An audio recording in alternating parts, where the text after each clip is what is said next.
Assalamualaikum warahmatullahi wabarakatuh. Perkenalkan kami dari kelompok 2. Di sini kami akan mempresentasikan hasil dari diskusi kami selama 3 minggu ini mengenai distribusi zat terlarut pada dua pelarut tak bercampur dengan anggota kelompok, Anissa Ranina, Sally Dewi Ristanti, Vina Ayu Lestari, Lulu Kamilia, dan Fitri Siami. Langsung saja untuk bagian abstrak yang akan saya bacakan. Fenomena distribusi adalah suatu fenomena di mana distribusi suatu senyawa antara dua fase cair yang tidak saling bercampur tergantung pada interaksi fisik dan kimia antara pelarut dan senyawa terlarut dalam dua fase, yaitu struktur molekul. Dan dari percobaan distribusi zat terlarut antara dua jenis pelarut yang tidak bercampur adalah menentukan koefisien distribusi zat terlarut dalam dua jenis pelarut yang tidak bercampur. Ekstraksi yang dilakukan pada praktikum ini adalah ekstraksi bertahap. Caranya dengan menambahkan pelarut pengekstraksi yang tidak bercampur dengan pelarut semula, kemudian dilakukan pengocokan sehingga terjadi keseimbangan konsentrasi yang akan diekstraksi pada kedua lapisan. Setelah ini tercapai lapisan didiamkan dan dipisahkan.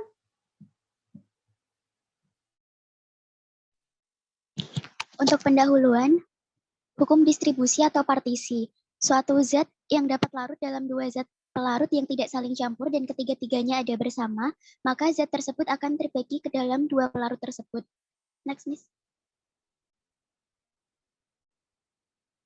Menurut hukum distribusi Nernst, bila ke dalam kedua pelarut yang tidak saling bercampur dimasukkan solut yang dapat larut dalam kedua pelarut tersebut, maka akan terjadi pembagian kelarutan. Kedua pelarut tersebut umumnya pelarut organik dan air.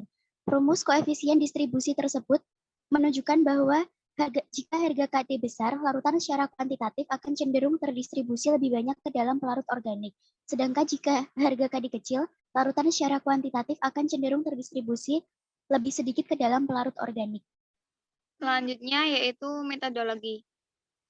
Alat dan bahan. Alat-alat yang digunakan dalam percobaan ini yaitu corong pisah 250 ml, Erlenmeyer 250 ml, buret 50 ml, pipet volume 10 ml, gelas kimia, bulk, statif, kayu, dan besi lengkap, labu ukur, corong kaca, botol semprot, batang mengaduk, spatula, dan cawan Petri. Sedangkan bahan-bahan yang digunakan dalam percobaan ini yaitu aquades, indikator PP, larutan asam asetat, larutan asam oksalat, larutan natrium hidroksida, standar, kloroform atau CCl4 atau benzen dan pelarut organik atau diethil ether. Berikut adalah prosedur kerjanya.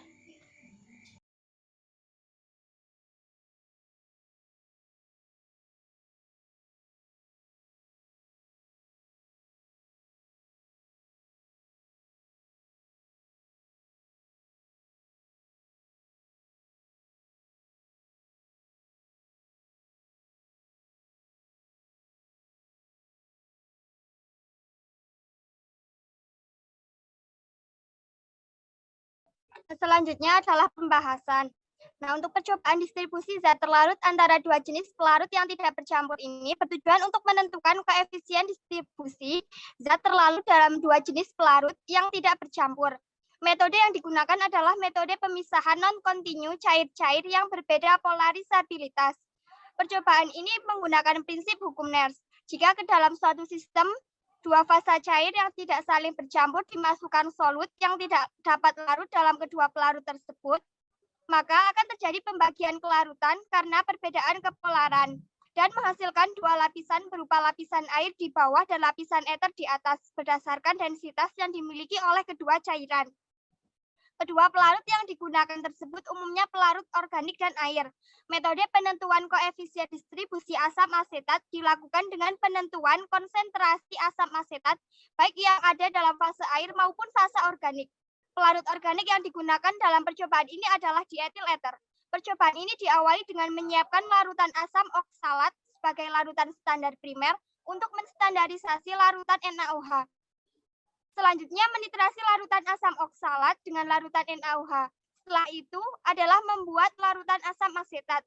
Kemudian mencampur asam asetat dengan diethil ether dalam corong pemisah. Setelah tercapai keseimbangan pada corong pemisah, campuran kemudian didiamkan dan terbentuk dua lapisan fase atas dan fase bawah.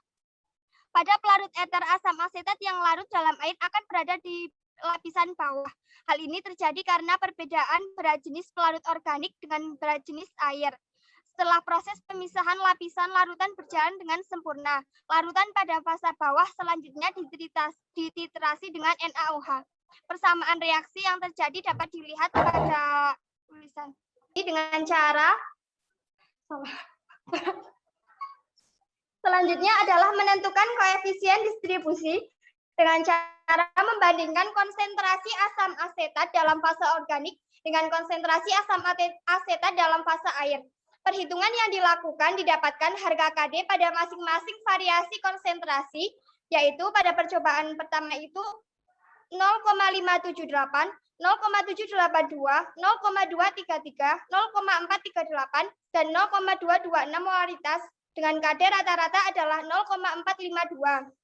Untuk percobaan lain didapatkan harga KD untuk larutan asam asetat pada konsentrasi tiap konsentrasi secara berurutan sebesar 0,108 molar, 0,107 molar, 0,107 molar, dan 0,107 molar. Selanjutnya yaitu penutup. Kesimpulan. Dua pelarut yang memiliki sifat kepolaran dan massa jenis yang berbeda tidak dapat bercampur satu sama lain. Jumlah zat terlarut yang terdistribusi ke dalam dua pelarut yang tidak bercampur dapat ditentukan dengan menghitung konsentrasi zat terlarut yang terdapat di kedua pelarut. Ketiga, konsentrasi asam asetat yang terdistribusi pada air lebih besar daripada yang ada di dalam ether karena sifat polar dan non-polar. 4. Semakin banyak volume NaOH 1N yang diterasi, maka warnanya semakin menjadi pink warna yang dihasilkan. Saran, pastikan semua alat dan bahan yang digunakan dalam kondisi baik. Teknik pengocokan larutan pada corong pemisah usahakan sama dengan hal temperatur, waktu, maupun tingkat pengocokannya. 3. Melakukan pemindahan larutan. Pastikan larutan tersebut berpindah semuanya sehingga tidak ada larutan yang tertinggal karena akan berpengaruh pada hasil volume percobaannya. Untuk daftar pustakanya dapat dilihat pada layar berikut. Selanjutnya saya kembalikan ke moderator. Baik, terima kasih untuk penjelasannya. Sekian dari kelompok kami. Wassalamualaikum warahmatullahi wabarakatuh.